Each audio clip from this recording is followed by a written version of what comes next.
Hello friends, संख्या पद्धति के आज के वीडियो में आपका स्वागत है। संख्या पद्धति के आज के वीडियो में हम सीखेंगे प्राकृत संख्याओं के बारे में, जिन्हें नेचुरल नंबर्स कहते हैं, पूर्ण संख्याओं के बारे में, जिन्हें होल नंबर्स कहते हैं, धनात्मक संख्याओं के बारे में, जिन्हें पॉजिटिव नंबर्स कहते हैं, ऋणात्मक संख्याओं के बारे में, जिन्हें निगेटिव नंबर्स कहते हैं, और पूर्णांक के बारे में, जिन्हें इंटीजर्स कहते हैं। इससे पहले एक अपील कि अगर आपने आज तक हमारे चैनल को सब्सक्राइब नहीं किया तो हमारे इस चैनल को सब्सक्राइब करें, लाइक करें, कमेंट करें और अपने दोस्तों के साथ शेयर करें। तो जैसा कि हमने अपने पहले वीडियो में बात की थी कि अंकों के मेल से संख्याओं का निर्माण हुआ है।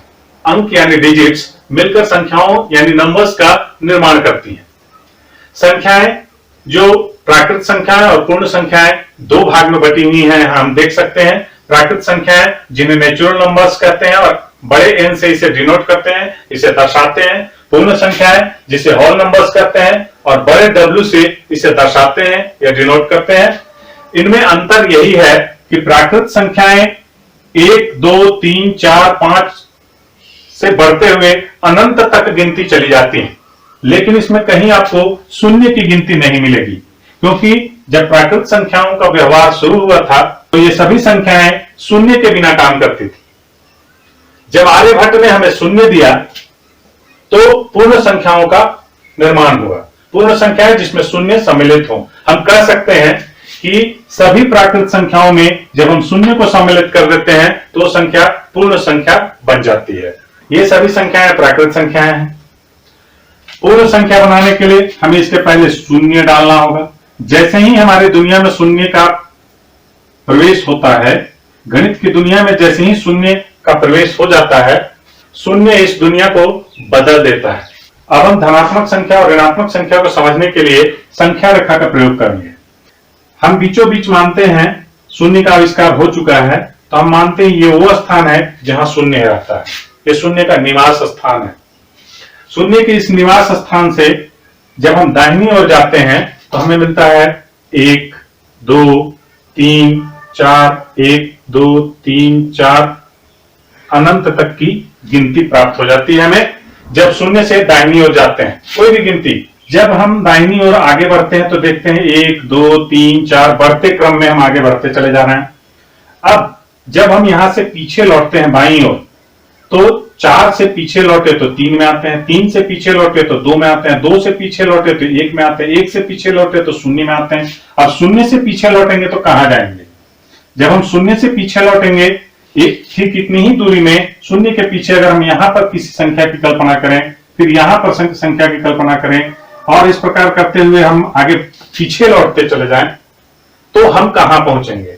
ऐसी परिस्थिति में विद्वानों ने कहा कि यह -1 है, यह -2 है, यह -3 है, यह -4 है और डॉट डॉट डॉट हम पीछे लौटते जाएंगे तो हम अनंत की ओर चले जाएंगे। तब हमारी दुनिया में धनात्मक संख्या के बाद ऋणात्मक संख्या का प्रवेश होता है, शून्य के आने के पश्चात। अभी संख्या रेखा में हम लोगों ने समझा कि ऋणात्मक संख्याएं शून्य की बाईं ओर होती हैं और धनात्मक संख्याएं शून्य के दाहिनी ओर संख्या रेखा में।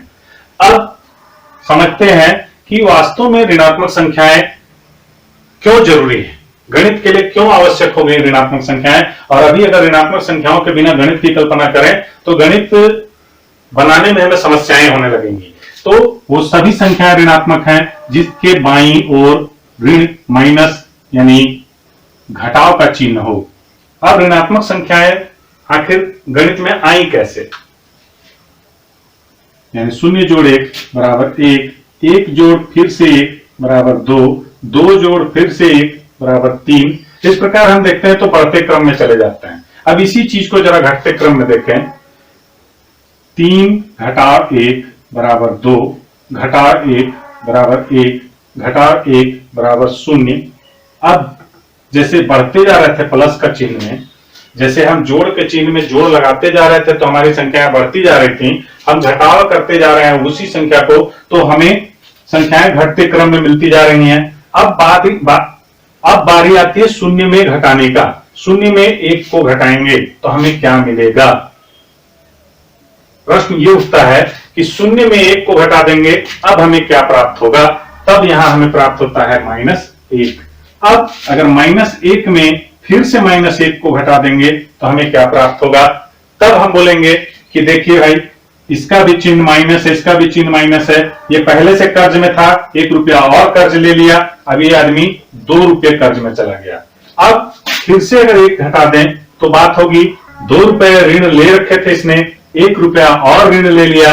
ऐसी स्थिति में इसका ऋण बढ़कर 3 रुपया हो गया, अगर रुपया पैसा के क्रम में समझे तो शून्य के आने से किस प्रकार ऋणात्मक संख्याओं का प्रादुर्भाव हुआ, ऋणात्मक संख्याओं ने गणित में स्थान लिया, और ऋणात्मक संख्याओं के आने से गणित और सरल कैसे हो गया, यह हम इस उदाहरण से समझ सकते हैं। अब हम बातें करेंगे पूर्णांक के बारे में, जिसे अंग्रेजी में इंटीजर्स कहते हैं। पूर्णांक को समझने से पहले हमने जाना प्राकृत संख्याएं, पूर्ण संख्याएं, धनात्मक संख्याएं और ऋणात्मक संख्याएं। प्राकृत संख्याएं वो संख्याएं हैं जो 1 से शुरू होकर अनंत तक जिसकी गिनती चली जाती है। पूर्ण संख्याएं वैसी संख्याएं हैं जो 0 से शुरू होकर 1, 2, 3 होता अनंत तक यह भी चला जाता है। तो गिनती जो अनंत तक चली जाए 1 से शुरू होकर उसे प्राकृत संख्या, और जो 0 से शुरू होकर अनंत तक चली जाए गिनती उसे पूर्ण संख्या कहते हैं। अगर प्राकृत संख्या की सबसे छोटी इकाई को बोले, सबसे छोटी प्राकृत संख्या कौन है, तो 1। सबसे छोटी पूर्ण संख्या कौन है, तो 0। इन सभी संख्याओं में एक चीज देख रहे होंगे कि इनमें किसी भी प्रकार का चिन्ह का प्रयोग नहीं किया गया है। इनके बाईं ओर, मतलब अगर हम एक संख्या उदाहरण में ले 6 और इस 6 के बाईं ओर कुछ नहीं लिखा है तो यह धनात्मक है, और अगर इसी 6 के बाईं ओर हम एक माइनस यानी घटाव का चिन्ह दे देते हैं तो ऐसी संख्या को कहते हैं ऋणात्मक। सभी संख्याओं में जिसके भी बाईं ओर हम माइनस का चिन्ह लगा देंगे वो ऋणात्मक हो जाएगा, और बिना चिन्ह के हैं तो वो धनात्मक कहे जाएंगे। पूर्णांक वैसी संख्याएं होती हैं जो धनात्मक संख्याओं और ऋणात्मक संख्याओं को 0 के साथ मिलाकर बनाई गई हों। अब पूर्णांक को समझने के लिए हम एक संख्या रेखा का प्रयोग करेंगे। इसके बीचों बीच हमने लिया 0 को उसके निवास स्थान पर रखा। ध्यान देंगे यह माइनस अनंत है या प्लस अनंत है।